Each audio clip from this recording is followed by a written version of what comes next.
joined.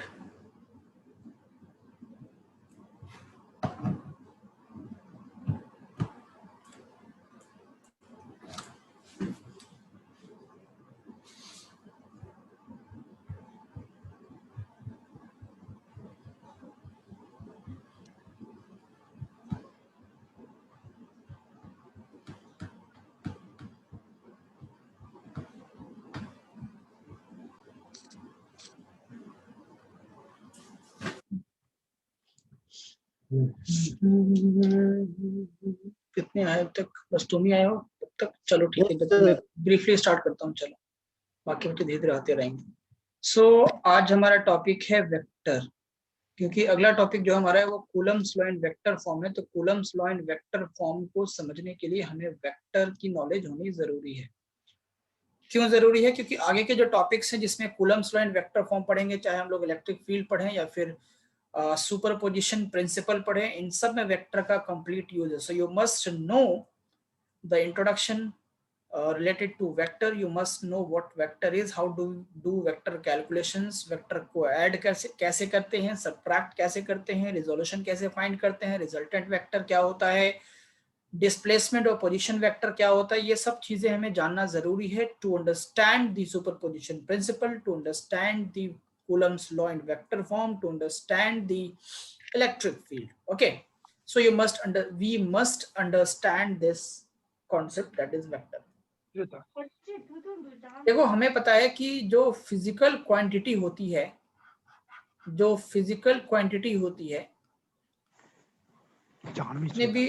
जितने भी physical quantities हमारे पास हैं, चाहे वो मास है या लेंथ है या डिस्टेंस है, टाइम है, टेम्परेचर है, जितनी भी फिजिकल क्वांटिटीज हमारे पास हैं, उन सभी को ब्रॉडली दो कैटेगरी में डिवाइड करते हैं।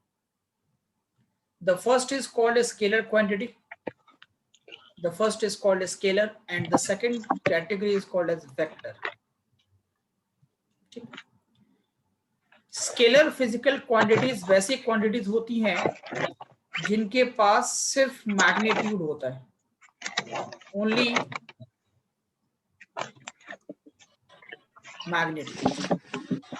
जिनके पास सिर्फ मैग्नीट्यूड है उनको हम स्केलर क्वांटिटी कहते हैं। एंड दोज क्वांटिटीज जिनके पास मैग्नीट्यूड भी है और डायरेक्शन भी है,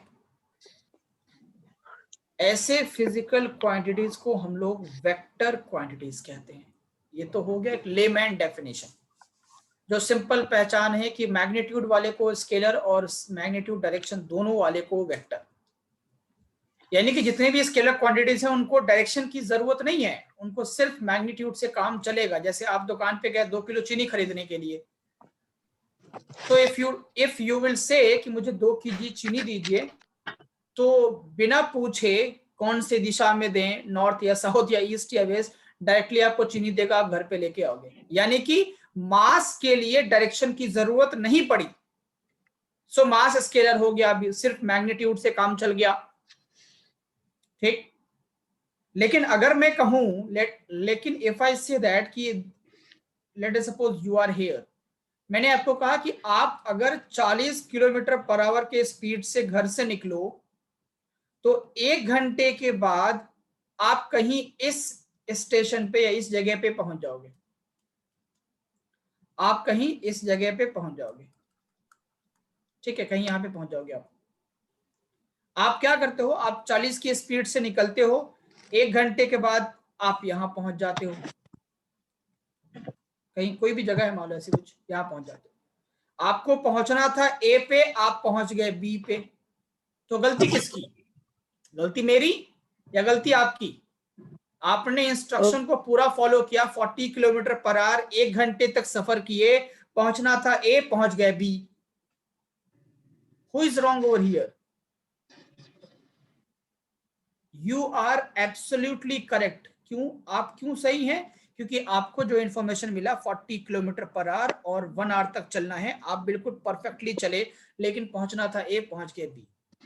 इसमें मेरे इंफॉर्मेशन की कमी है। अगर मैं बोलता कि 40 किलोमीटर पर आवर 1 आवर तक आपको इस दिशा में चलना है तो आप ए पे पहुंचोगे, तो आप परफेक्टली उसी दिशा में चल के ए पे पहुंच जाते। मैंने डायरेक्शन नहीं बताई, इसलिए आप ए के बजाय बी पे पहुंच गए। आपने गलत दिशा पकड़ ली, आप बी पे पहुंच गए। तो यहां पे स्पेसिफिकली जो मैंने स्पीड बताई 40, उसके साथ बिना डायरेक्शन के मैंने बोल दिया तो आप गलत जगह पहुंच गए। अगर मैं स्पीड में डायरेक्शन जोड़ देता तो उसको हम लोग वेलोसिटी कहते हैं, और वेलोसिटी बन जाता है वेक्टर क्वांटिटी। तो इस तरीके से आपको समझ में आ गया होगा कि वेक्टर क्वांटिटी को डायरेक्शन कितना जरूरी है, और वेक्टर क्वांटिटी बिना डायरेक्शन के हो ही नहीं सकता। समझ आया? बोलो। Yes sir. Tashish, Tanjan, Harshita. Yes sir. Yes sir. Harshita, Harshita, Yes, sir. understood? Yes, sir.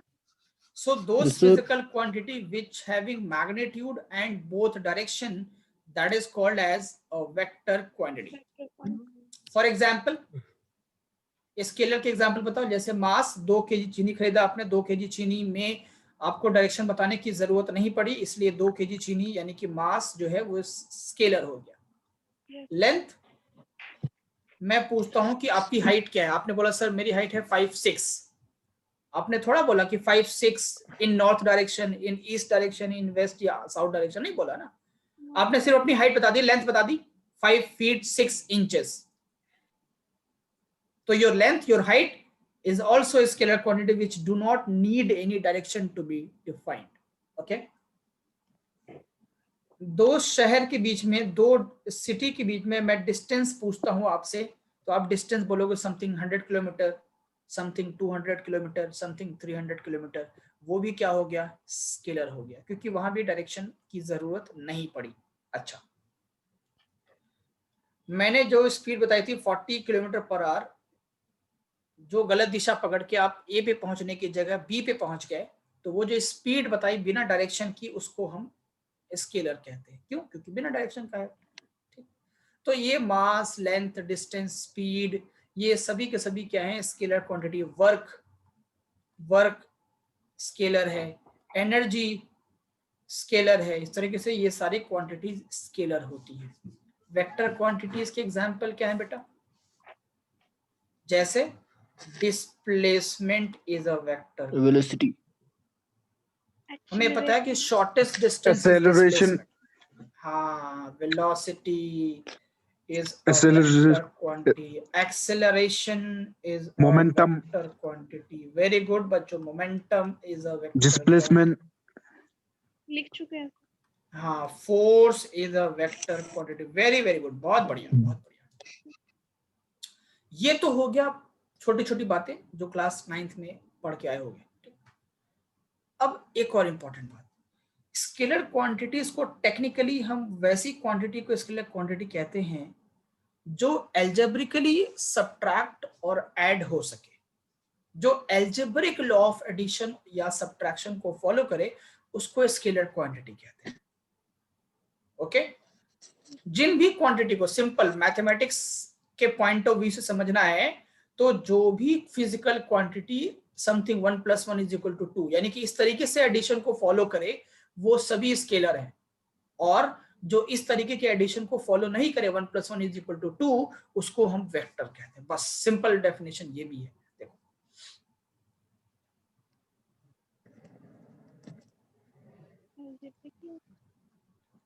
ओबे एल्जेब्रिक लॉ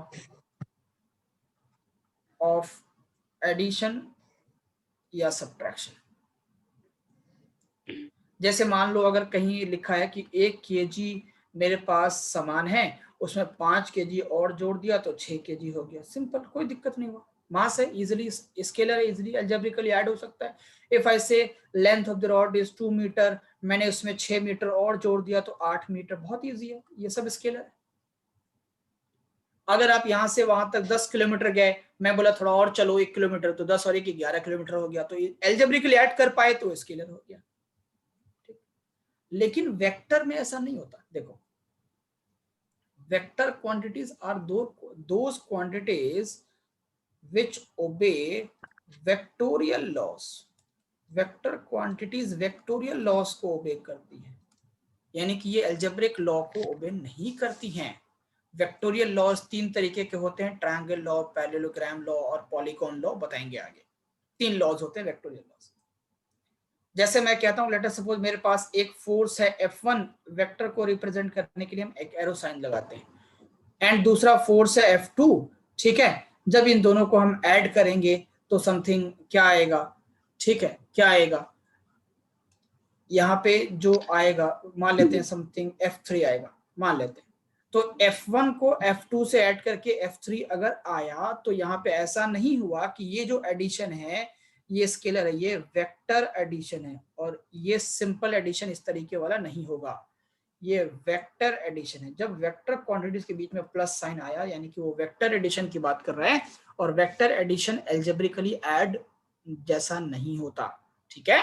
बताएंगे अभी आगे कैसा होता है, ठीक है। यानी कि अगर मेरे पास एक फोर्स है, F1 की वैल्यू है मान लेते हैं 2 न्यूटन ईस्ट, और F2 की वैल्यू है 5 न्यूटन साउथ, तो इक्वल टू 7 न्यूटन हम नहीं लिख सकते, it is wrong. 2 newton plus 5 newton, we can not write 7 newton. East और साउथ क्या है, फॉर F1 का डायरेक्शन है ईस्ट और F2 का डायरेक्शन है साउथ, दोनों को 2 न्यूटन प्लस 5 न्यूटन करके 7 न्यूटन नहीं लिख सकते हम, it is wrong, it is wrong. तो क्योंकि नहीं लिख सकते इसलिए हम कहते हैं कि ये एल्जेब्रिक एडिशन जैसा नहीं है, ये वेक्टर एडिशन है, और वेक्टर एडिशन दूसरे तरीके से होगा, अभी बताएंगे कैसे होगा। कितनी बात समझ गए? Yes. अच्छा, वेक्टर का जनरल नोटेशन क्या है?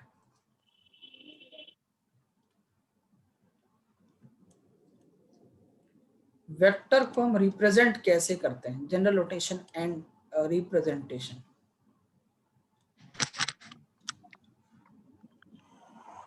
ठीक, देखो किसी भी वेक्टर को हम वेक्टर के ऊपर एरो साइन लगा के रिप्रेजेंट करते हैं। जैसे मान लो कोई वेक्टर ए है तो वेक्टर के ऊपर एरो साइन लगा देंगे। अगर फोर्स की बात करेंगे तो वेक्टर एफ है, एफ यानी फोर्स, उसके ऊपर एरो साइन लगा देंगे।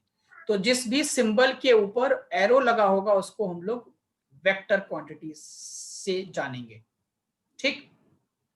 या हम ऐसा भी कर सकते हैं कि ए को हमने बोल्ड कर दिया, ए को अगर बोल्ड कर देंगे तो वो भी वेक्टर को रिप्रेजेंट करेगा, बोल्ड, ठीक है। या एफ को मैंने बोल्ड कर दिया तो वो भी वेक्टर को ही रिप्रेजेंट करेगा, बोल्ड कर दिया तब भी वेक्टर, और एरो लगा दिया ऊपर तब भी वेक्टर। और ध्यान रहे कि ये जो एरो है वेक्टर ए के ऊपर या एफ के ऊपर, ये एरो डायरेक्शन को रिप्रेजेंट नहीं करता। ये जो एरो है, ये arrow this does not represent the direction की वेक्टर इस डायरेक्शन में नहीं, this does not represent the direction of vector. यानी कि ऐसा नहीं है कि वेक्टर ए अगर इधर था तो हमने एरो ऊपर ऐसे लगा दिया, अगर वेक्टर ए इधर की तरफ होता तो एरो हम ऐसे लगाते, नहीं, ये गलत है। ये एरो का डायरेक्शन वेक्टर का डायरेक्शन नहीं होता। एरो ये फिक्स है, हमेशा ये राइट हेडेड एरो ही होगा ऊपर, हमेशा हमेशा हमेशा, चाहे वेक्टर की डायरेक्शन एक्स वाई जेड कुछ भी हो जाए, ठीक है बेटा। Yes. अच्छा, आगे देखो,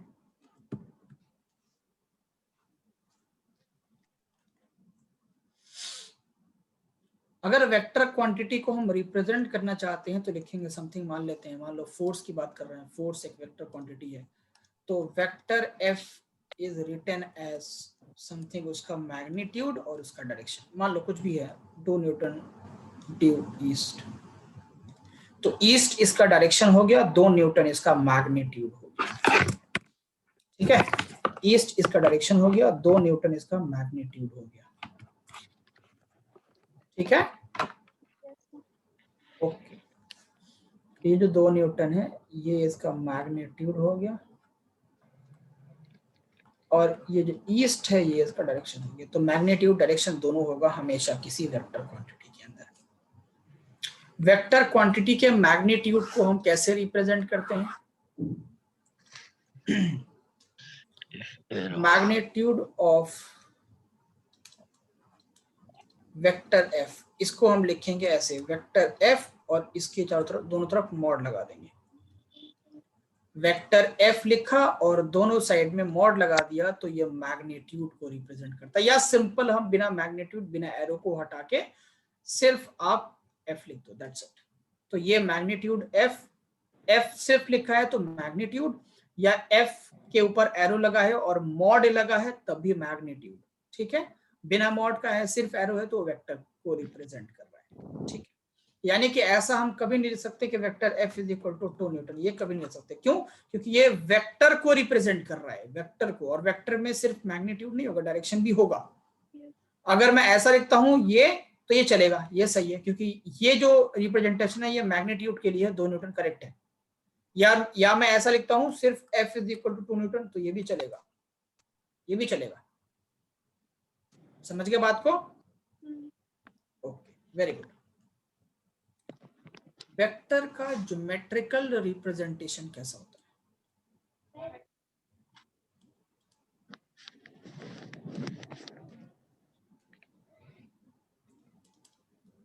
ज्योमेट्रिकल रिप्रेजेंटेशन, देखो वेक्टर को एक एरो से रिप्रेजेंट करते हैं। जब ज्योमेट्री ग्राफ वगैरह हम ड्रॉ करेंगे, आगे हम लोग रिजोल्यूशन वगैरह पढ़ाएंगे, तो वहां पे वेक्टर को हम इस तरीके से दिखाएंगे। ये तरीका होगा रिप्रेजेंट करने का। ये जो एरो का लेंथ है ना, ये जो लेंथ ऑफ द एरो है, this length of the arrow represents the magnitude of the vector. ये जो एरो का लेंथ है,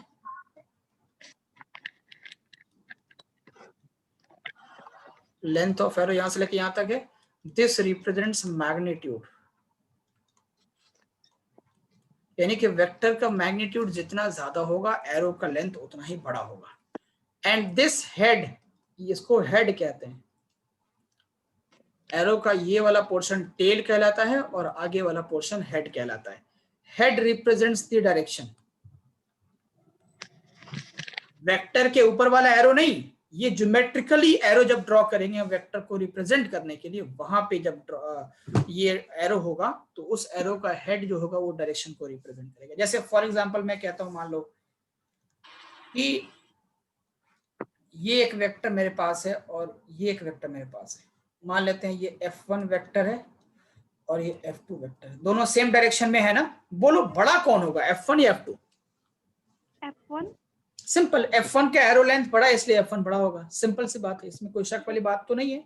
एग्जैक्टली तो F1 का जो मैग्नीट्यूड है ये, that is equal to F2 का मैग्नीट्यूड। समझ गए टाशियन स्टैंजन?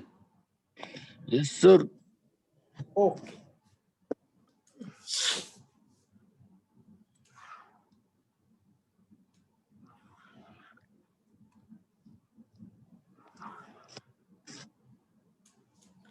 वेक्टर के अनेक टाइप्स होते हैं, बहुत सारे टाइप्स ऑफ वेक्टर होते हैं।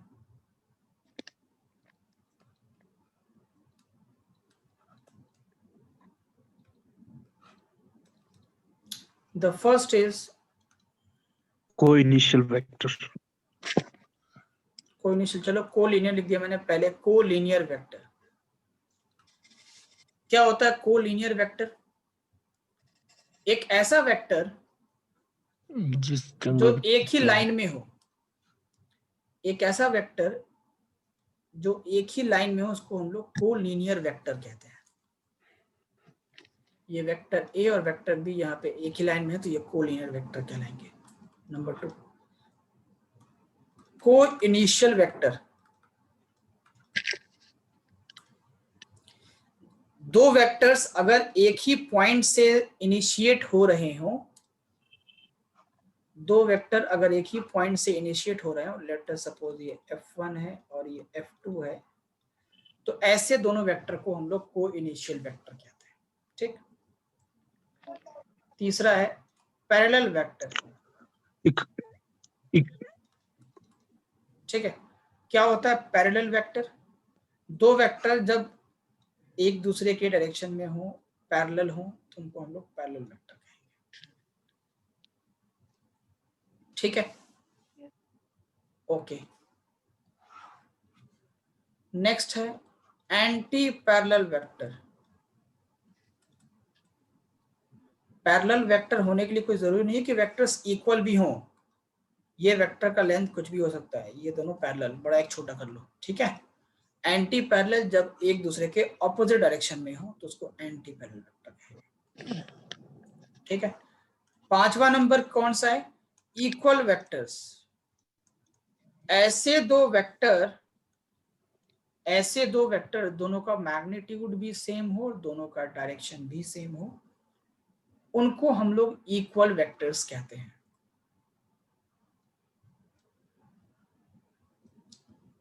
ठीक है। ये मान लो वेक्टर ए है, तुम बोलोगे सर ये तो पैरेलल भी है, कोई बात नहीं, पैरेलल भी है, कोई दिक्कत नहीं है। पैरेलल में कंडीशन नहीं था कि वेक्टर्स इक्वल हों, बट यहाँ पे कंडीशन है कि वेक्टर की दिशा भी सेम हो और इक्वल भी हो, ठीक है। तो यहाँ पे कह सकते हैं कि vector A is equal to vector B, कोई दिक्कत नहीं है, मैग्नीट्यूड भी सेम, डायरेक्शन भी सेम, ठीक है। नेक्स्ट है नेगेटिव वेक्टर। नेगेटिव वेक्टर क्या होता है? एक दूसरे के ऑपोजिट डायरेक्शन। तुम लोगों से तो एंटी पैरेलल है, कोई बात नहीं, एंटी पैरेलल में ये कंडीशन नहीं था कि वेक्टर्स इक्वल हो, यहाँ पे कंडीशन है कि वेक्टर इक्वल होने चाहिए, बट डायरेक्शन दोनों का ऑपोजिट होना चाहिए।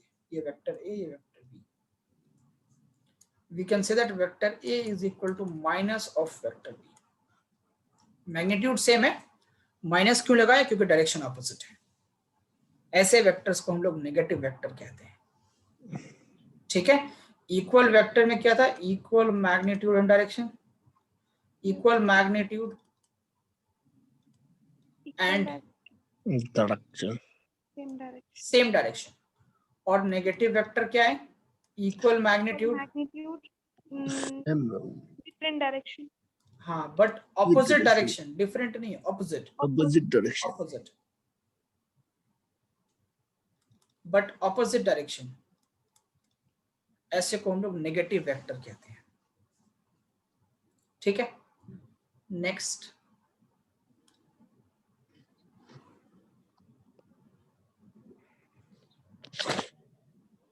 छठा हो गया, इसके बाद फिर 7वां।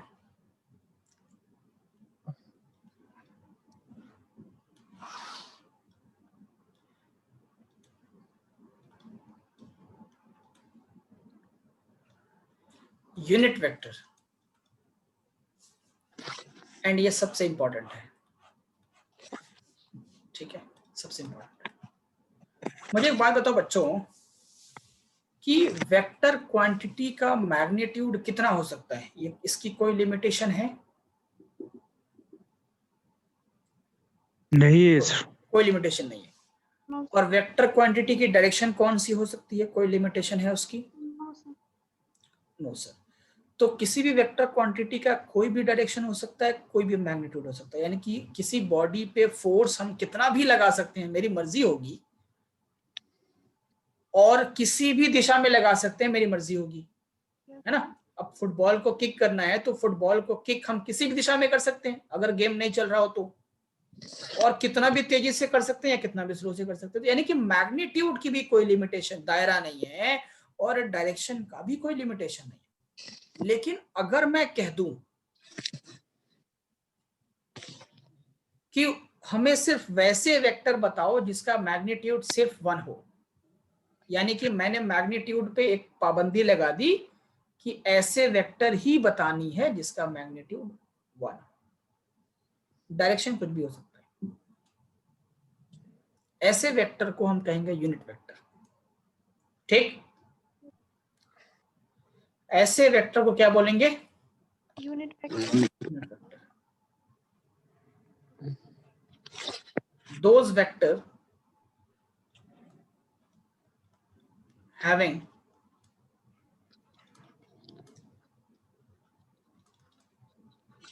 unity magnitude and those vector having unity magnitude and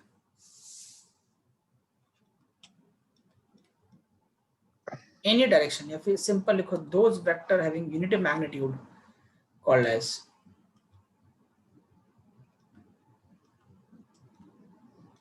Unit vector.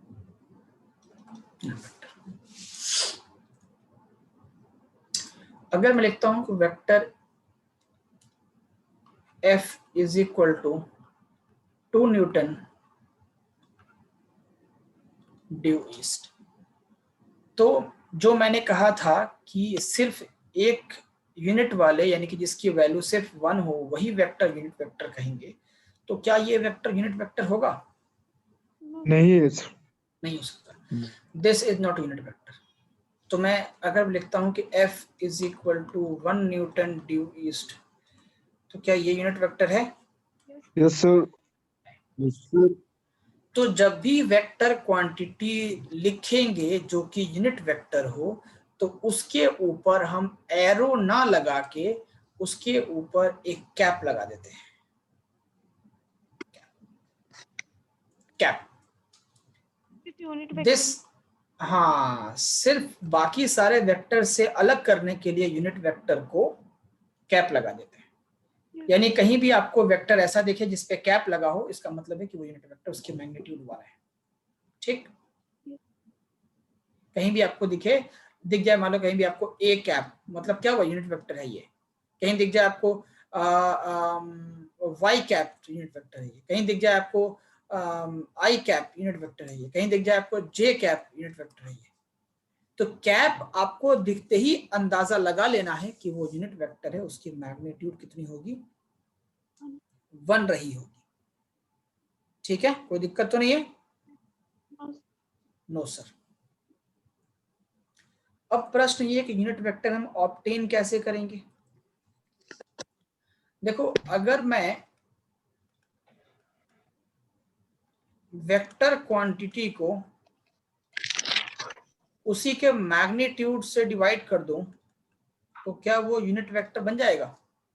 जैसे फॉर एग्जांपल ये वेक्टर मेरे पास है, F is equal to 2 newton due east. ये यूनिट वेक्टर तो नहीं है? नहीं है ना? मुझे इसको यूनिट वेक्टर बनाना है, क्या करूंगा? यूनिट वेक्टर बनने के लिए मैग्नीट्यूड चाहिए होगा 1। तो यहाँ पे मैग्नीट्यूड तो 2 है। अब 2 की जगह पे 1 कैसे आएगा? अगर मैं 2 न्यूटन ड्यू ईस्ट को 2 न्यूटन से डिवाइड कर दूं तो 1 आ जाएगा? आ जाएगा। Yes sir.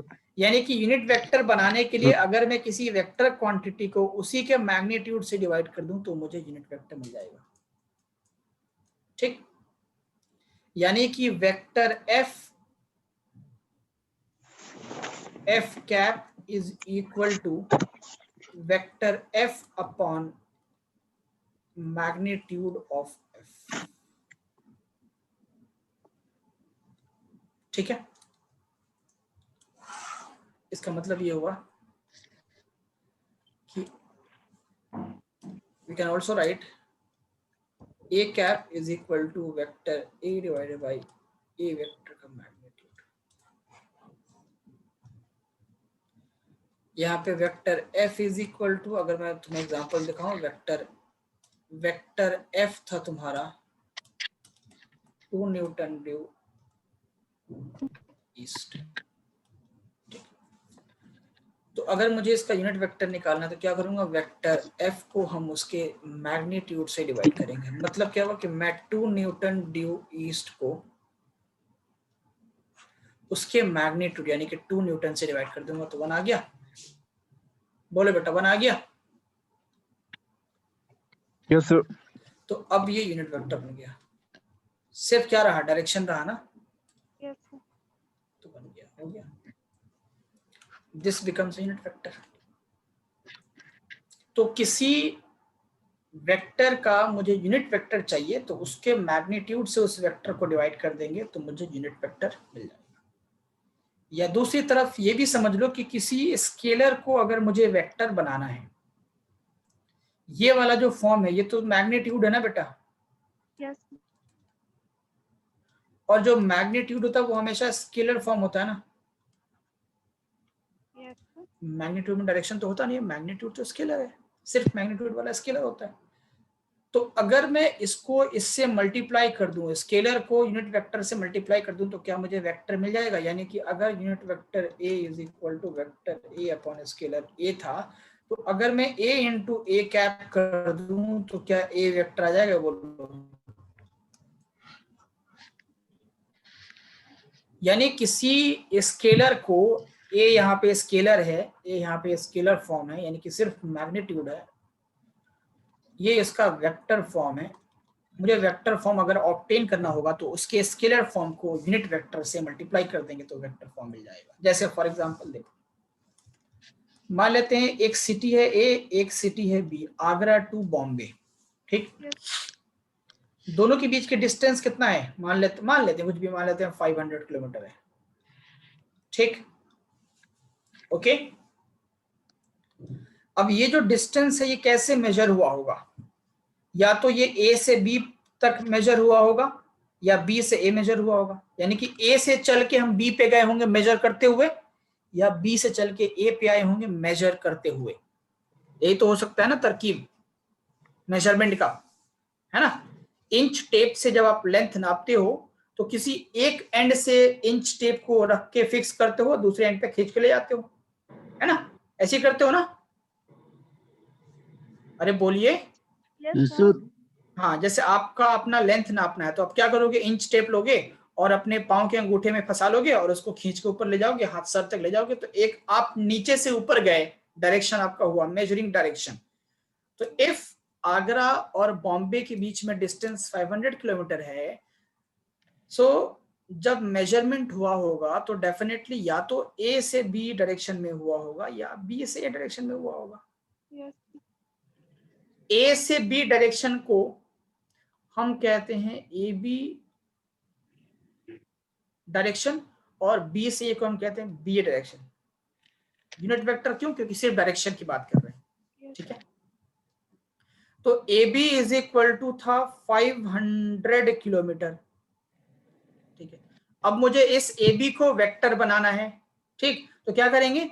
Vector A B अगर मुझे करना होगा तो लिखेंगे 500 किलोमीटर, जो इसका मैग्नीट्यूड है वो, स्केलर फॉर्म जो इसका है वो, और इनटू इसका यूनिट वेक्टर यानी कि ए बी कैप। अब ए बी कैप डायरेक्शन दे रहा है हमें कि it is measured from A to B, और 500 किलोमीटर इसका मैग्नीट्यूड दे रहा है। तो डायरेक्शन मैग्नीट्यूड दोनों मिल गया तो क्या बन गया? क्या बन गया? वेक्टर। वेक्टर। क्या बन गया? वेक्टर। वेक्टर। और अगर मुझे बी ए वेक्टर लिखना तो क्या करेंगे? B A unit vector, Yes. ठीक है। वेक्टर बी ए लिखना होगा तो क्या करेंगे? वेक्टर बी ए, या ए बी लिखना होगा, तुम ऐसे भी लिख सकते हो, देखो इसको तुम ऐसे भी लिख सकते हो, देखो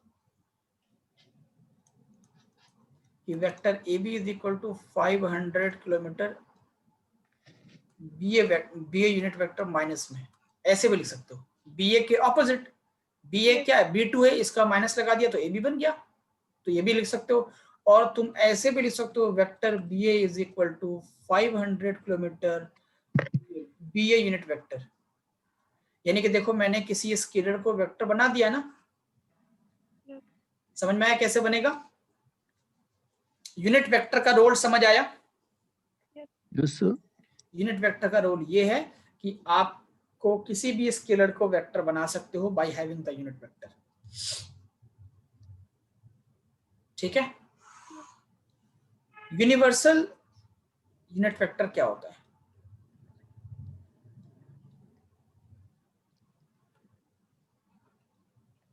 यूनिवर्सल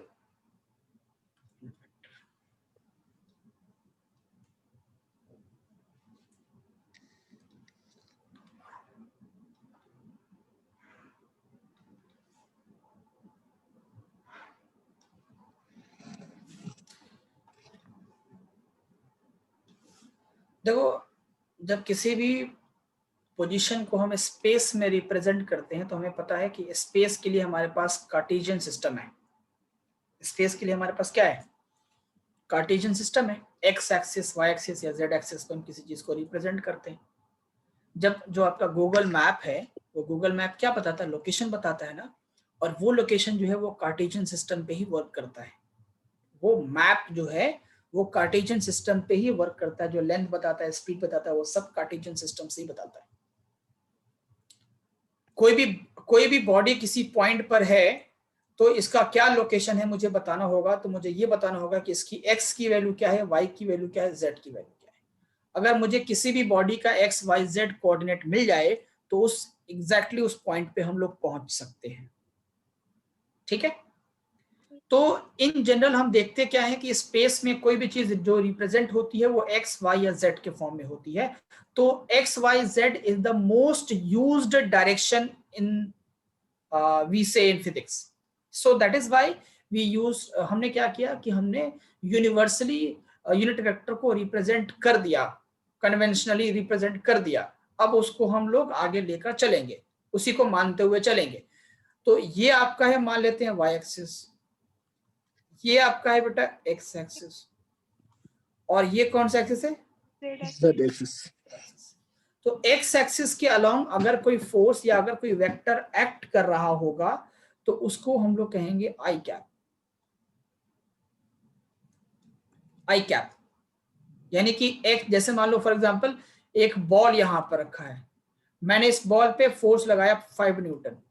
ठीक है, ठीक, नॉर्मली कहते नहीं है कि something is moving, the bus is moving horizontally या the ball is thrown upward vertically. तो हॉरिजॉन्टल वर्टिकल भी क्या, ये भी तो एक्स और वाई को रिप्रेजेंट करते हैं ना। Yes.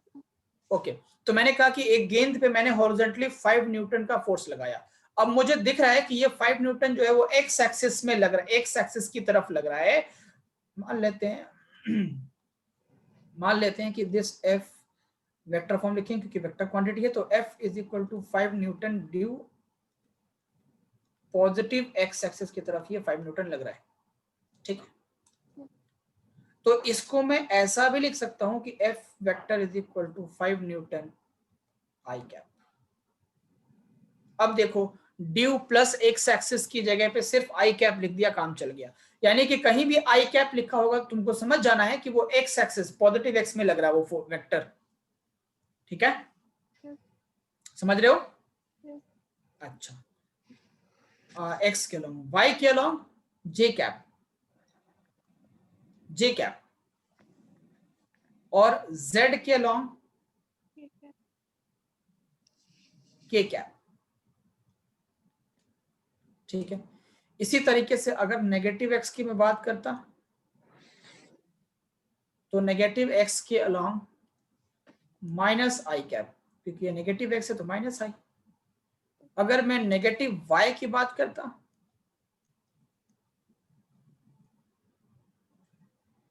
तो नेगेटिव वाई में क्या होगा, minus J cap. Minus J. और अगर मैं नेगेटिव के की बात करता Minus. तो माइनस के कैप, माइनस के कैप। ठीक है, तो आई क्या हुआ, I is the, I cap is the unit vector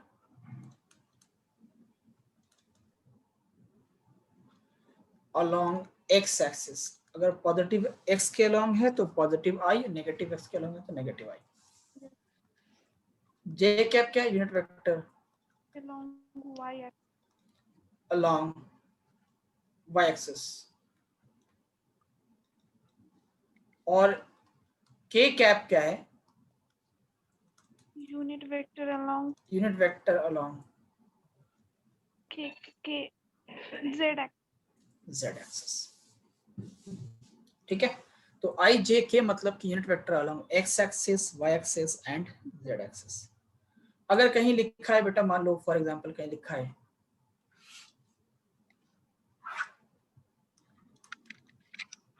कि F is equal to 10 newton K cap, तो इससे तुम क्या समझोगे कि इस फोर्स का जो मैग्नीट्यूड है वो 10 न्यूटन है और इस फोर्स का जो डायरेक्शन है वो है z एक्सिस के अलोंग। डायरेक्शन क्या है, z एक्सिस के अलोंग। ठीक है ना, k कैप से तुम क्या समझे, अलोंग z एक्सिस। तो आप आई जे के को देख के आइडेंटिफाई कर सकते हो कि वेक्टर की स्पेसिफिक डायरेक्शन क्या होगी। बात मेरी समझे या नहीं समझे, समझ गए? Yes. अच्छा, देखो वेक्टर को रिप्रेजेंट करने के दो तरीके हैं।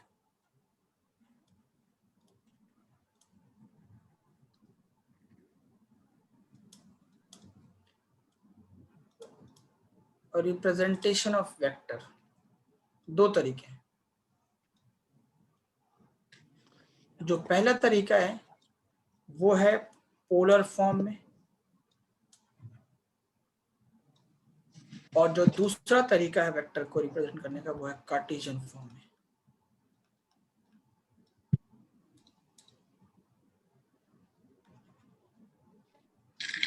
या तो वेक्टर को हम पोलर फॉर्म में रिप्रेजेंट कर सकते हैं या वेक्टर को हम लोग कार्टेशियन फॉर्म में रिप्रेजेंट कर सकते हैं। अब सवाल ये उठेगा सर कि पोलर फॉर्म क्या है और कार्टेशियन फॉर्म क्या है। जब वेक्टर को हम ज्योमेट्रिकली इस तरीके से रिप्रेजेंट करें, ज्योमेट्री दिखा के हम रिप्रेजेंट करें कि वेक्टर ए का डायरेक्शन क्या है, वेक्टर बी का डायरेक्शन क्या है, उनके बीच में एंगल भी है कुछ, तो इस तरीके से रिप्रेजेंटेशन ऑफ अ वेक्टर अगर हो तो ऐसे फॉर्म ऑफ रिप्रेजेंटेशन को हम लोग पोलर फॉर्म कहते हैं। क्या कहते हैं बेटा? Polar form. Polar form. और वेक्टर को अगर मैं इस तरीके से रिप्रेजेंट करूं, let us suppose vector A is equal to लिखा है 2i cap plus j cap minus k cap, या vector B is equal to लिखा है something 3i cap minus 8j cap plus 2k cap, इस तरीके से लिखा हूं। तो जब i j k के फॉर्म में रिप्रेजेंटेशन होगा, ऐसे रिप्रेजेंटेशन को हम लोग कार्टेशियन फॉर्म ऑफ रिप्रेजेंटेशन कहते हैं। समझ गए? तो वेक्टर को या तो पोलर फॉर्म में लिखा होगा या कार्टेशियन फॉर्म में। जब हम लोग इलेक्ट्रिक फील्ड पढ़ेंगे कूलम्स लॉ वाले टॉपिक के बाद, तो इलेक्ट्रिक फील्ड में एक टॉपिक आएगा, या उसके पहले भी प्रिंसिपल ऑफ सुपरपोजिशन जब पढ़ेंगे, तो प्रिंसिपल ऑफ सुपरपोजिशन में जो फोर्सेस रिप्रेजेंट होंगी वो पोलर फॉर्म में रिप्रेजेंट होंगी। आगे जब इलेक्ट्रिक फील्ड पढ़ेंगे तो वहां पे जो इलेक्ट्रिक फील्ड होगा वो भी पोलर फॉर्म में भी रिप्रेजेंट होगा, वो कार्टेशियन फॉर्म में भी रिप्रेजेंट होगा। तो ये फॉर्म अच्छे से याद कर लो कि ए वेक्टर बी वेक्टर को ज्योमेट्री हम बना करके एंगल दिखाएं तो उसको हम लोग पोलर फॉर्म कहते हैं, और जब आई जे के फॉर्म में लिखा रहेगा तो इसको हम लोग कार्टेशियन फॉर्म कहते हैं। दोनों ही वेक्टर का रिप्रेजेंटेशन है। ठीक है। अब इसमें एक और बात समझो कि वेक्टर के बीच में एंगल कैसे लेते हैं। ये चीज बड़ा इंपॉर्टेंट है बच्चों। बच्चे अक्सर कंफ्यूज रहते हैं कि how do we take the angle between the vectors.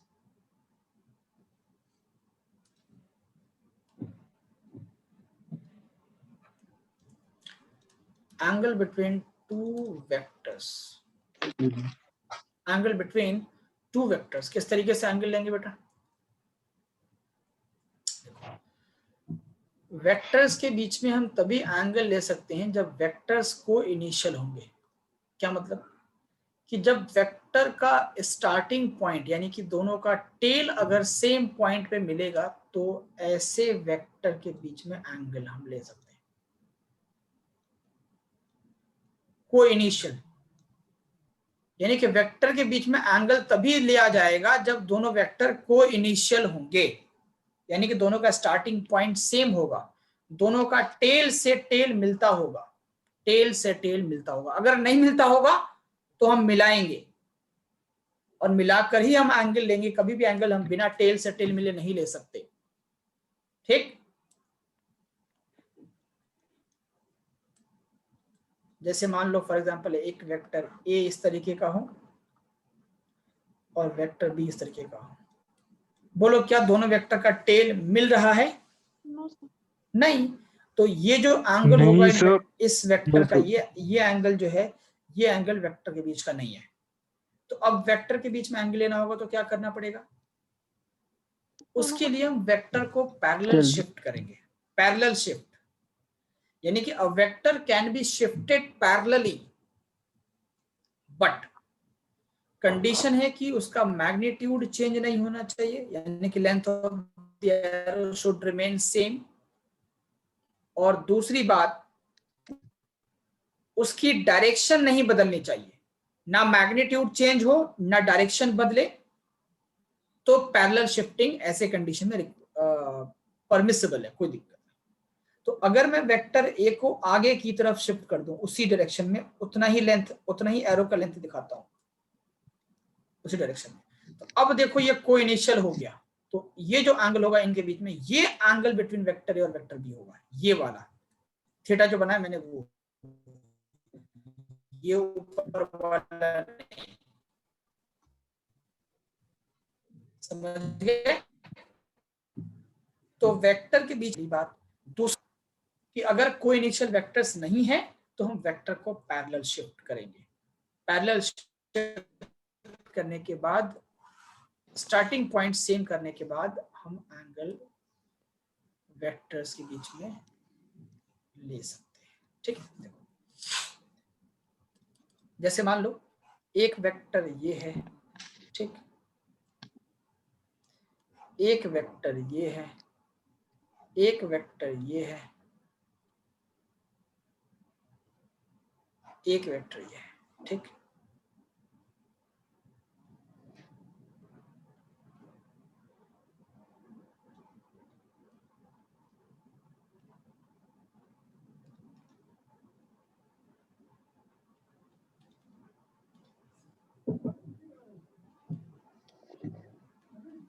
देखो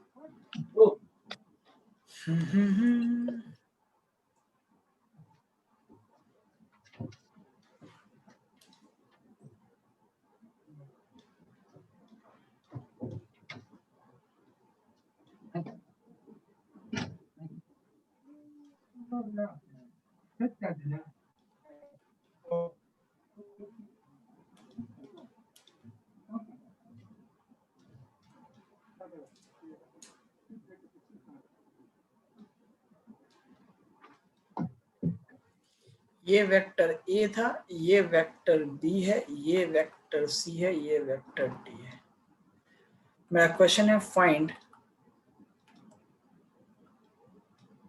द एंगल्स बिटवीन, पहला vector A and vector B, दूसरा vector A and vector C, तीसरा vector B and vector C, चौथा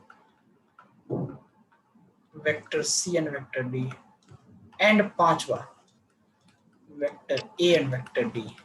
चलो, जो एंगल दिया है 30, 60 या 50, कोई जरूरी नहीं है कि इतना ही एंगल हो। पहले ए बी का निकालो, ए बी के बीच में कितना एंगल होगा। ध्यान रहे कि वेक्टर को इनिशियल ही होने चाहिए, तभी हम एंगल बता सकते हैं। सोच के बताइएगा बेटा, सोच समझ के बनाइएगा।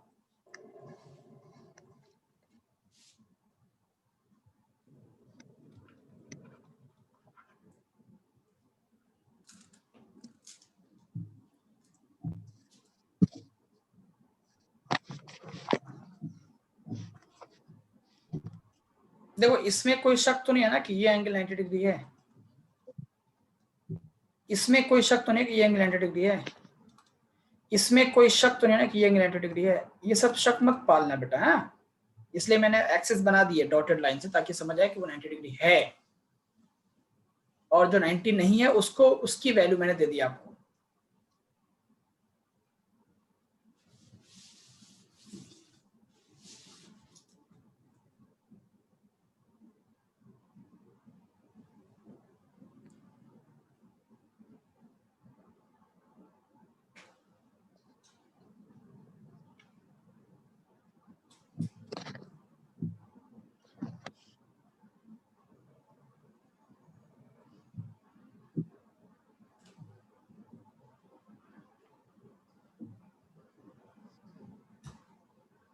Angle between A and B is 60 degree.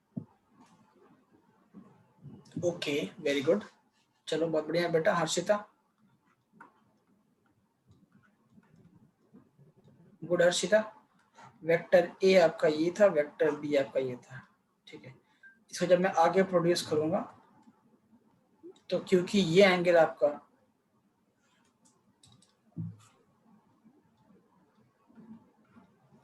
ये वेक्टर ए है और ये वेक्टर बी है। क्योंकि ये एंगल आपका 30 है तो डेफिनेटली ये एंगल आपका 60 होगा। तो वेक्टर ए को जब मैंने आगे प्रोड्यूस किया तो वेक्टर ए और के बीच में एंगल कितना आया 60 डिग्री। बहुत बढ़िया आशिता, बहुत बढ़िया, आई अप्रिशिएट। 60 डिग्री। चलो ए और सी बताइए, ए और सी बताइए फटाफट, कम ऑन जल्दी जल्दी।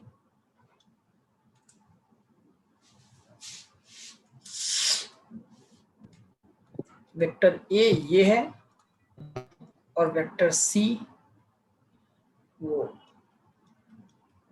ये है। बोलो दोनों के बीच एंगल।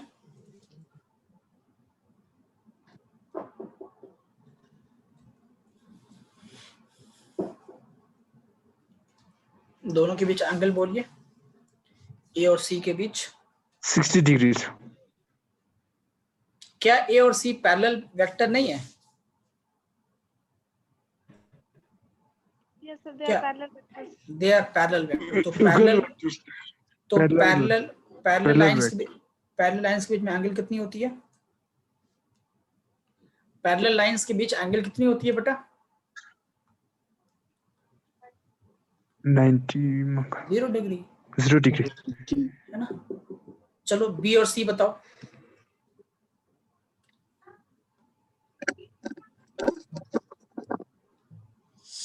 बी और सी बताओ।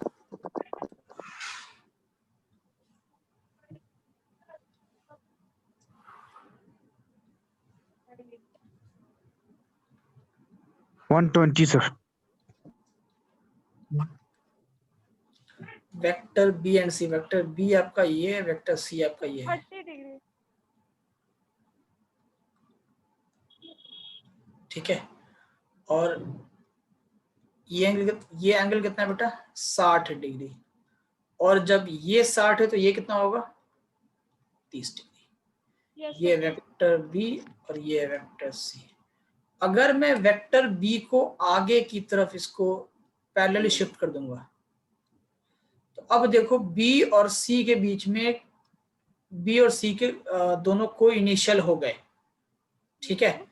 जब मैंने पैरेलल दोनों को शिफ्ट किया तो ये 30 है तो ये 30 होगा, Yes, और ये 60 है तो ये 60. 60 होगा। तो वेक्टर बी और सी के बीच में एंगल कितना आया? 30 degree. 60 Degree. Sorry. 60 ना, ये 30 है तो ये 30 होगा। तो वर्टिकली ऑपोजिट ले रहे हैं ना बेटा, तो एंगल कितना हो गया? 60 द आंसर, 60 द आंसर। चलो नेक्स्ट बोलो, फोर्थ वाला सी एंड डी। सी आपका ये रहा और डी आपका ये रहा। ठीक है, इसको अब हम आगे प्रोड्यूस कर रहे हैं। आगे प्रोड्यूस कर लो। जब आगे प्रोड्यूस करोगे तो ये पाओगे कि ये कितना दिया है? 50 डिग्री दिया है। तो हो गया answer 50 degree. Yes, sir. Vector C और डी के बीच में एंगल हो गया कितना? 50 डिग्री। 50 डिग्री 50 हो गया। अब लास्ट है वेक्टर ए एंड डी। सोच के बताइएगा, vector A and D. Vector A आपका ये है और उसी के पैरेलल है vector C. A and D है ना सर? ए एंड डी है सर, और सी के साथ एंगल डी, वेक्टर डी का एंगल है 50। Yes, sir.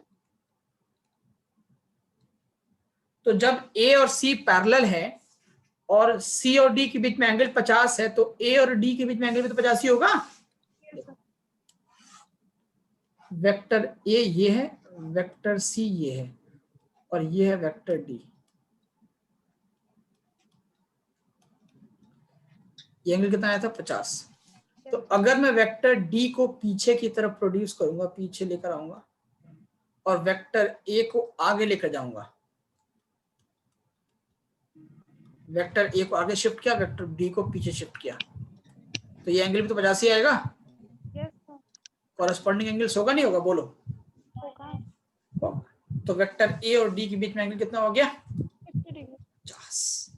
तो एंगल समझ में आ गया आपको? Yes, sir. कोई दिक्कत तो नहीं है? No. अच्छा,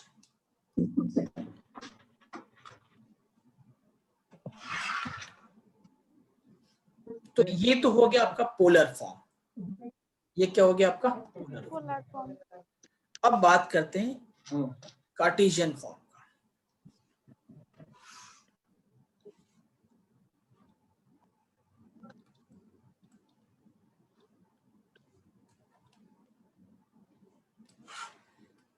अब बात करते हैं कार्टेशियन फॉर्म का।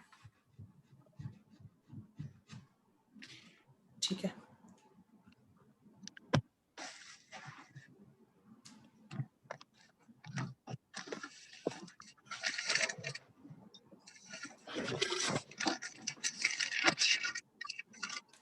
अच्छा कार्टेशियन फॉर्म से पहले न जरा तुम देखो कि how do we add and subtract in the polar form.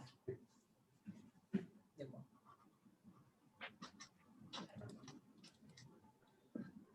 Polar form में पहले आपने एंगल सीखा, अब सीखो ऐड और सब्ट्रैक्ट कैसे करेंगे वेक्टर्स को। Addition and subtraction of vectors, addition and subtraction of vectors in polar form।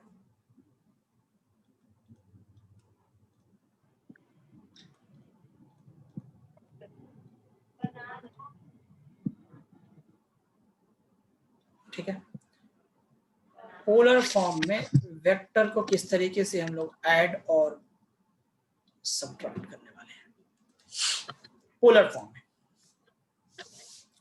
देखो इसके लिए हमें 3 अलग अलग लॉस पढ़ने होते हैं। वेक्टर को ऐड और सब्ट्रैक्ट करने के लिए हमारे पास 3 अलग अलग लॉज हैं। ठीक है, जो पहला लॉ है that is called as parallelogram law. Polygon law. ठीक है, दूसरा मिलेगा आपको ट्रायंगल लॉ और तीसरा मिलेगा आपको parallelogram law. Polygon law. Parallelogram law, triangle law and polygon law. ठीक है, ओके। और यही कंडीशन, इसी को हम लोग रिजल्टेंट वेक्टर में भी ये सेम चीज पढ़ी जाती है। रिजल्टेंट वेक्टर, जब दो वेक्टर को ऐड करते हैं या सब्ट्रैक्ट करते हैं तो हमें जो तीसरा वेक्टर मिलता है उसी को रिजल्टेंट वेक्टर कहते हैं। पैरेललोग्राम लॉ ये कहता है कि अगर आपके पास 2 वेक्टर है, if you have 2 vectors that represents the 2 sides of a parallelogram, if you have 2 vectors A and B that represents the 2 sides of a parallelogram, उनके बीच में एंगल थीटा है, that represents the 2 sides of a parallelogram, then उन दोनों vectors का जो diagonal होगा ना, को इनिशियल डायगोनल, वही आपको इन दोनों का रिजल्टेंट देगा। ठीक है, तो जब इन दोनों वेक्टर को हम ऐड करेंगे, वेक्टर ए और वेक्टर बी को पोलर फॉर्म में, तो हमें एक नया वेक्टर मिलेगा दैट इज वेक्टर आर, और इसी को हम लोग रिजल्टेंट वेक्टर कहते हैं।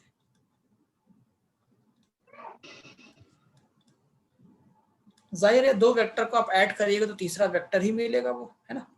2 स्केलर को ऐड करेंगे तो स्केलर क्वांटिटी मिलेगी, 2 वेक्टर को ऐड करेंगे तो वेक्टर क्वांटिटी ही मिलेगी। ठीक है, अब इस पैरेललोग्राम को अप्लाई करने के लिए 2 कंडीशंस हैं।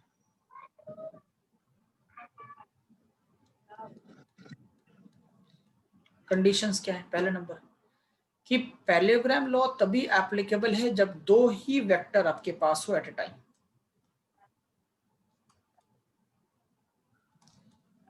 Two vectors at a time. We can do calculations of using parallelogram law when we have only 2 vectors at a time. ठीक, और दूसरा कंडीशन ये कि दोनों वेक्टर्स आपके को इनिशियल होने चाहिए, एक ही पॉइंट से स्टार्ट होने चाहिए दोनों वेक्टर, तभी जाके हम पैरेललोग्राम लॉ लगा सकते हैं। ठीक है, ठीक, कोई दिक्कत? No, sir. अब इसको अप्लाई करने के लिए कुछ ज्योमेट्री करना पड़ेगा हमें। फर्स्ट पॉइंट हमें क्या करना होगा, देखो पहले सबसे पहला काम हमें ज्योमेट्रिकल कंस्ट्रक्शन, 3-4 स्टेप है जिसको सीख लेंगे तो काम हमारा हो जाएगा। पहला काम है ज्योमेट्रिकल कंस्ट्रक्शन करने का, यानी कि पहला क्या करो, जो दो वेक्टर दिए हैं ना, नींद किसको आ रही है, कौन सो रहा है,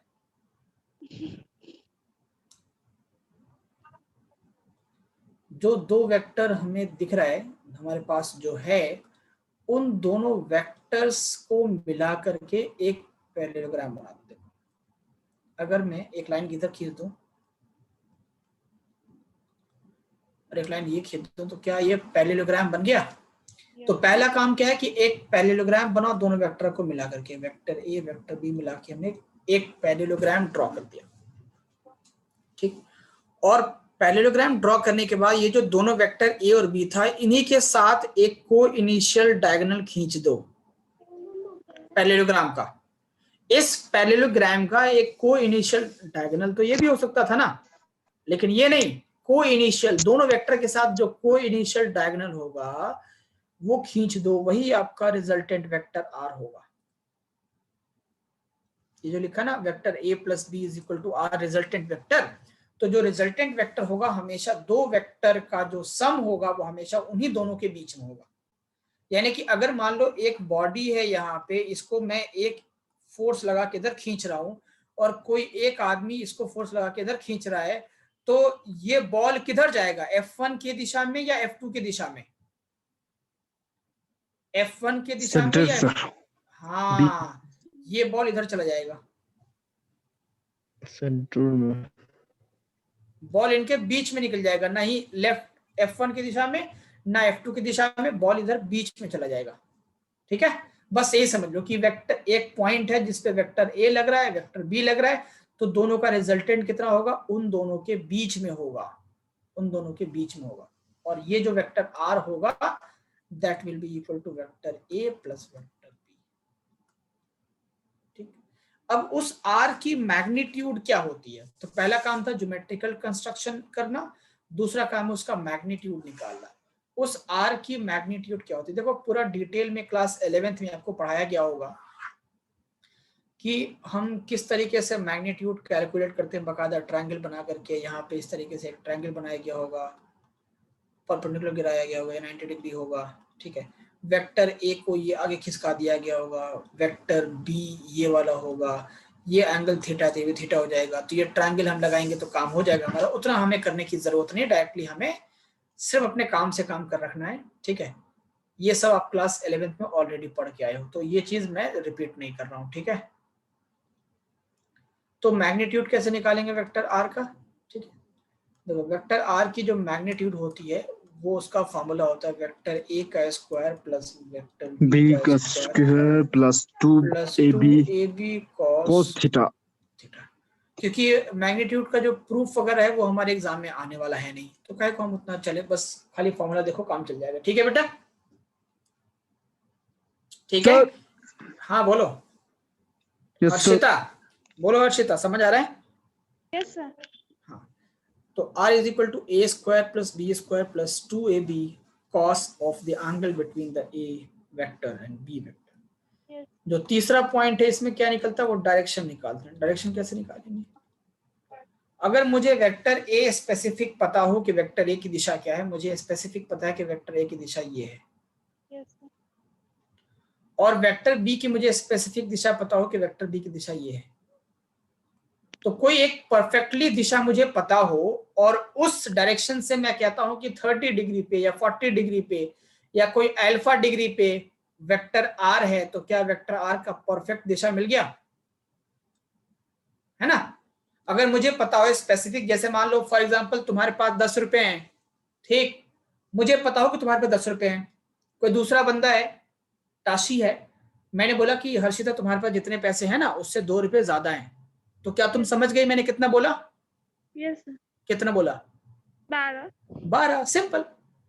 तो अगर मुझे वेक्टर ए का स्पेसिफिक डायरेक्शन पता हो और मैं बोलूं वेक्टर ए से 30 डिग्री वेक्टर आर है, तो क्या वेक्टर आर का स्पेसिफिक डायरेक्शन तुमको मिल गया? Yes sir. एग्जैक्टली। तो डायरेक्शन के लिए हम क्या करेंगे, इसका एंगल निकाल लेंगे, ये अल्फा निकाल लेंगे। अल्फा निकालने का तरीका क्या है, देखो tan alpha is equal to होता है B sin theta A plus B cos theta. Exactly b sin theta upon a plus b cos theta.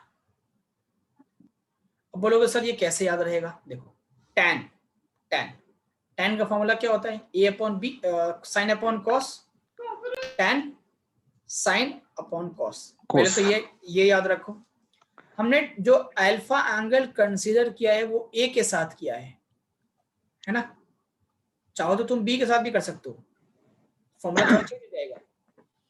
तो जब a के साथ कंसीडर करेंगे तो a अकेला रहेगा और बाकी दोनों जगह दूसरा वाला b आएगा। अगर मैं एंगल b के साथ कंसीडर करता तो b अकेला होता नीचे में और ऊपर भी a sin थीटा, नीचे भी a cos थीटा होता। Yes, sir. आप समझे Yes. या नहीं समझे? समझ गए? Yes, sir. Okay sir, okay ma'am. तो यहां से लिखेंगे alpha is equal to tan inverse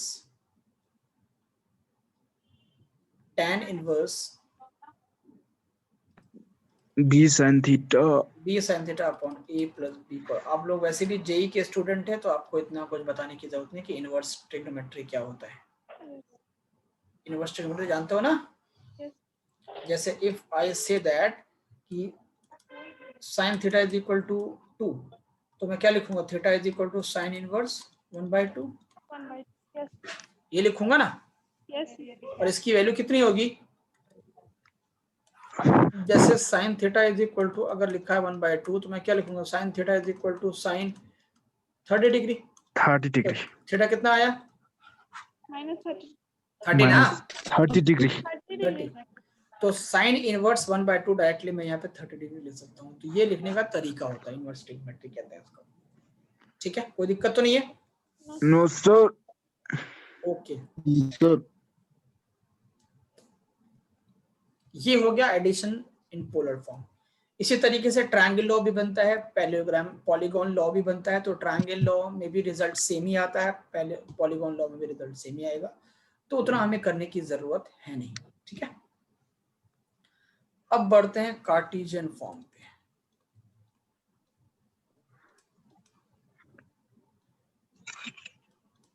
Cartesian form, अगर कार्टेशियन फॉर्म में हमें पता है कि जो वेक्टर का रिप्रेजेंटेशन होता है वो कुछ ऐसा होता है कि vector a is equal to कुछ भी हो सकता है, let us suppose a1 i cap plus a2 j cap plus a3 k cap, कुछ भी हो सकता है। a1 a2 a3 जो है वो मैग्नीट्यूड है, ठीक है, वो कुछ भी हो सकता है, वो 5 10 50 कुछ भी हो सकता है। i j k सिर्फ डायरेक्शन है, ठीक है, ओके।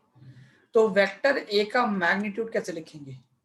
क्योंकि हमें पता है i j के बीच में एंगल 90 और j k के बीच में एंगल भी 90, तो डायरेक्टली लिखोगे यहाँ पे a1 का स्क्वायर प्लस ये a2 का स्क्वायर प्लस a3 का स्क्वायर। जैसे for example if I say that कि फोर्स का जो वेक्टर फॉर्म दिया है वो दिया है 2i cap plus 3j cap 3i cap. मान ऐसा दिया है। कोई पूछे तुमसे फोर्स का मैग्नीट्यूड निकालो, क्या करोगे? √2 स्क्वायर प्लस 3 स्क्वायर प्लस -1 का स्क्वायर, क्योंकि k की वैल्यू यहाँ पे -1 हो गया, k का कोफिशिएंट। तो 4 + 9 + 1 9 4 13 14 √14 आंसर हो गया। That's it. जो पीछे मैंने बताया आपको a² + b² + 2ab cos theta, तो ये जो थीटा है यहाँ पे वेक्टर i और j और k है, तो थीटा कितना होगा? i j के बीच में 90 डिग्री, x और y के बीच में एंगल 90 डिग्री और j k के बीच में एंगल भी 90 डिग्री। तो थीटा वाला टर्म खत्म हो जाएगा, सिर्फ a² + b² + c² ही बचेगा। Hi. ठीक, आगे if I give you a question that कि vector a is equal to I cap plus 2j cap plus 3k cap, ठीक है, find वेक्टर a का मैग्नीट्यूड और दूसरा यूनिट वेक्टर ऑफ ए बता। चलो कम ऑन, जल्दी से फाइंड आउट करिए, तीनों सब लोग बनाएंगे, हर्षिता, टैशी एंड स्टैंडन, तीनों कैलकुलेट करिए, जल्दी कैलकुलेट करिए। पहले तो a का मैग्नीट्यूड बताइए, फिर a का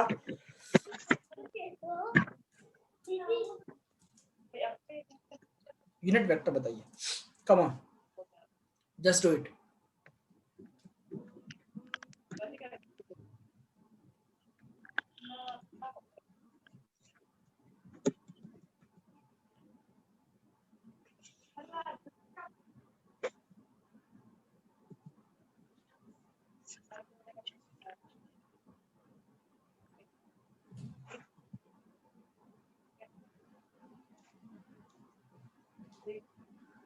Magnitude 6 sir, root 6. Magnitude root 6 आया, पक्की बात है? हाँ सर। गलत आ रहा है। सच 14 मैग्नीट्यूड 14 रूट 14 आएगा, बिल्कुल Root हाँ परफेक्ट। root 40 गुड अच्छी, गुड गुड गुड। तो वेक्टर ए का जो मैग्नीट्यूड होगा वो क्या होगा, 1 square plus 2 square plus 3 square, है ना? तो 9 plus 4 13 under root 14। Yes sir. अब यूनिट वेक्टर बताओ। हमें पता होता है कि यूनिट वेक्टर इक्वल टू होता है वेक्टर अपॉन उसका स्केलर फॉर्म, है ना? Yes vector upon its magnitude. Vector A कितना है बेटा? वेक्टर ए है I cap plus 2j cap plus 3k cap, और उसका मैग्नीट्यूड कितना है? रूट 14। तो ये हो गया यूनिट वेक्टर। इसको मैं ऐसा भी लिख सकता हूँ, unit vector A cap is equal to 1 upon root 14 I cap plus 2 upon root 14 J cap plus 3 upon root 14 K cap. हो गया, यूनिट वेक्टर आ गया। तो unit vector is equal to क्या होता है? Vector upon scalar, vector upon scalar, ठीक है। अच्छा, कार्टेशियन फॉर्म में एडिशन और सब्ट्रैक्शन कैसे करते हैं?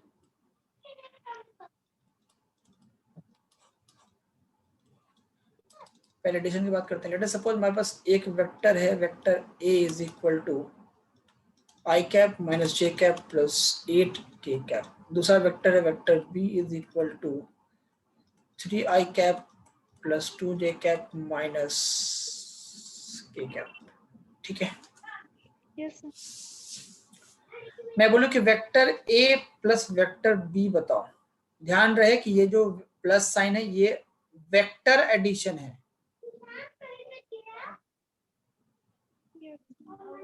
दो वेक्टर के बीच में प्लस साइन आएगा तो मतलब वेक्टर एडिशन है, ठीक।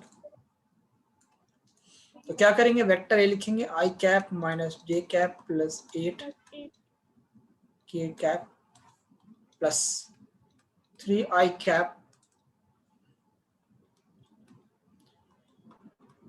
प्लस 2j कैप माइनस के कैप। वेक्टर एडिशन कैसे करेंगे? आई वाले को सिर्फ आई वाले से जोड़ेंगे और जे वाले को जे वाले से जोड़ेंगे बस, और के वाले को वाले से। That's it. तो आई कैप प्लस 3i कैप कितना होगा? 4i cap 4i cap minus J cap plus 2j cap कितना होगा? Plus J 3 cap plus plus 3 8k cap minus k cap कितना होगा? Plus 7k cap. यस हो गया। This is how we will add the two vectors in Cartesian form. कोई दिक्कत? No अगर मैं यहाँ पे कह दूं कि सब्ट्रैक्शन कैसे होगा? सेम होगा। सेम होगा। अगर मैं कह दूं कि vector a minus vector b करो तो सेम तरीका I cap minus J cap plus 8k cap और minus 3i cap plus 2j cap minus k cap equal to कितना होगा? a माइनस 3j, तो ये होगा minus a minus 2i, i minus 2i minus i minus 3i, sorry minus 2i और minus j और minus 2j minus 3j plus 8k plus 1k तो plus 9k। हो गया। This is how we will do addition of two vectors in Cartesian form and subtraction of two vectors in the Cartesian form. Addition जब polar form में होगा तो parallelogram law से solve करेंगे और एडिशन जब कार्टेशियन फॉर्म में होगा तो इस तरीके से सॉल्व करेंगे। बोलो क्लियर होगा? कोई दिक्कत तो नहीं है? बोलो भाई। No sir.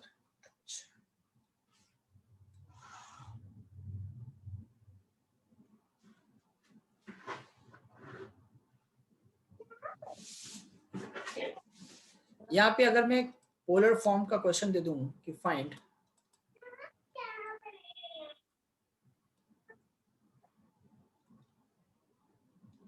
The magnitude and direction of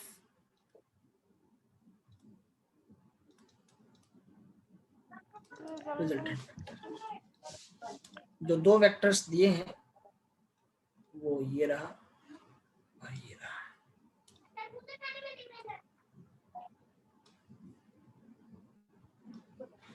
ये वेक्टर ए और ये वेक्टर, चलो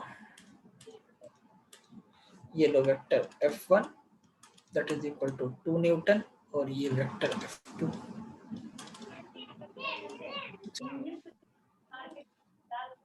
ठीक है।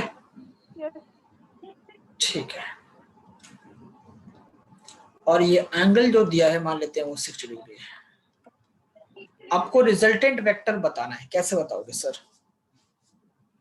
मैंने बताया था कि 3 पॉइंट आपको 3 पॉइंट में 3 स्टेप में सॉल्व करना। पहला स्टेप ज्योमेट्रिकल कंस्ट्रक्शन, दूसरा स्टेप मैग्नीट्यूड निकालने का, तीसरा स्टेप डायरेक्शन निकालने का। याद है? Yes, sir. मैंने 3 स्टेप बताए थे आपको। तो पहला स्टेप ज्योमेट्रिकल कंस्ट्रक्शन का, यानी कि ये आपका फोर्स एक था, दूसरा फोर्स ये था, ये है F2 और ये है F1। यानी कि एक सबसे पहला काम क्या करो, पैरेललोग्राम ड्रॉ करो। आपने कर दिया ड्रॉ। जो रिजल्टेंट वेक्टर होगा वो इन्हीं दोनों वेक्टर का को इनिशियल डायगोनल होगा। Yes, sir. ये वेक्टर R, ये एंगल कितना बेटा 60 डिग्री, इसको मैं अल्फा बोल देता हूं, मान लेते हैं। तो ज्योमेट्रिकल कंस्ट्रक्शन तो हो गया। यहां से vector R is equal to vector F1 plus vector F2 निकाल सकते अगर मुझे कार्टेशियन फॉर्म दिया होता तो, लेकिन हमें इसका मैग्नीट्यूड निकालना है। दूसरा स्टेप क्या है, मैग्नीट्यूड निकालने का। और रिजल्टेंट वेक्टर का जो मैग्नीट्यूड का फॉर्मूला है बेटा वो क्या है, vector R is equal to A square plus B square plus 2ab cos theta. यहाँ पे ए की जगह पे मान लेते हैं वेक्टर F1 को मैं ए मान लेता हूँ, तो वेक्टर F2 जो होगा वो बी होगा, है ना? तो F1 का मैग्नीट्यूड कितना है 2 न्यूटन और F2 का मैग्नीट्यूड है 3 न्यूटन। 3 न्यूटन 2 का स्क्वायर प्लस 3 का square plus 2 into 3 into cos 60 की वैल्यू कितनी होगी 1/2। तो 2 ने 2 को मार दिया, मार डाला। 2 का स्क्वायर 4, 3 का स्क्वायर 9 प्लस 2 3 जा 6 9 4 13 6 19 Root under 19. ठीक है, हो गया। ठीक है, रूट अंडर 19 ये हो गया मैग्नीट्यूड। अब निकालो डायरेक्शन। डायरेक्शन के लिए हमें पता है कि डायरेक्शन के लिए जो फॉर्मूला है, डायरेक्शन के लिए जो फॉर्मूला है वो है tan alpha is equal to B sine theta upon a plus B cos theta. ठीक है, tan इज इक्वल टू क्या होगा, साइन अपॉन कॉस, और जिसके साथ मैंने एंगल देखो यहाँ पे F1 के साथ लिया है और मैंने F1 को बोल दिया A। आप किसी को भी कोई कर सकते हो, कोई दिक्कत नहीं है। ध्यान रहे कि जिसके साथ आप एंगल कंसीडर करोगे, जिसके साथ एंगल कंसीडर करोगे वो अकेला आएगा, यानी कि यहाँ पे F1 आएगा, और जो दूसरा वाला वेक्टर है वो बाकी दोनों जगह आएगा। यहाँ पे F2 आएगा और यहाँ पे भी F2 ही आएगा।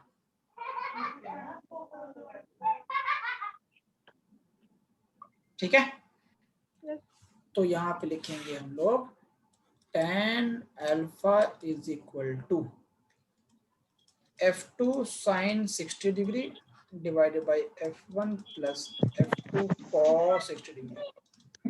sin 60 की वैल्यू क्या होती है, F2 की वैल्यू है आपकी 3 न्यूटन है, तो 3 इंटू रूट 3 अपॉन 2 और F1 की वैल्यू है 2 और 2 प्लस 3 इंटू 1/2, 3√3/2 आएगा।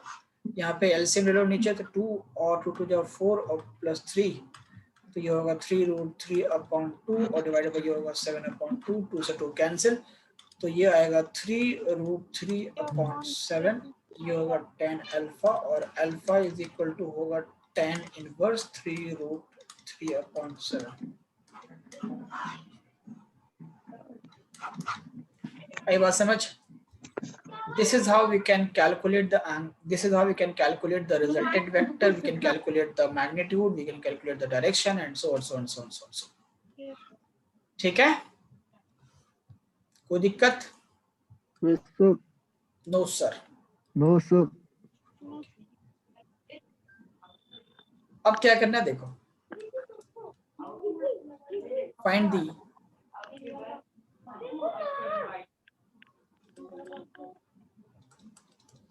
हर्षिता, कहाँ तुम दिल्ली में रहती हो? यस, नो सर, नोएडा में, सेक्टर 63। सेक्टर 63 में रहती हो? यस।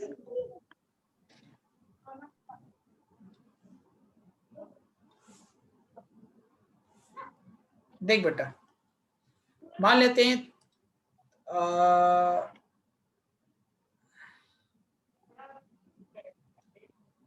इसको सिंपल क्वेश्चन जो है फिर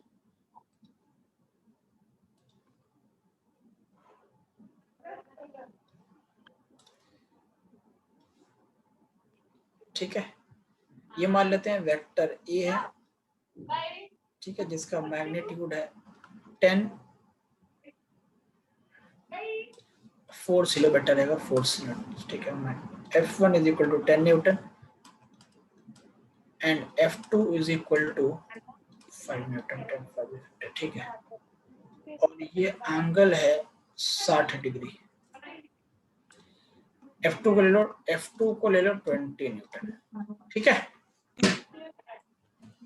ओके,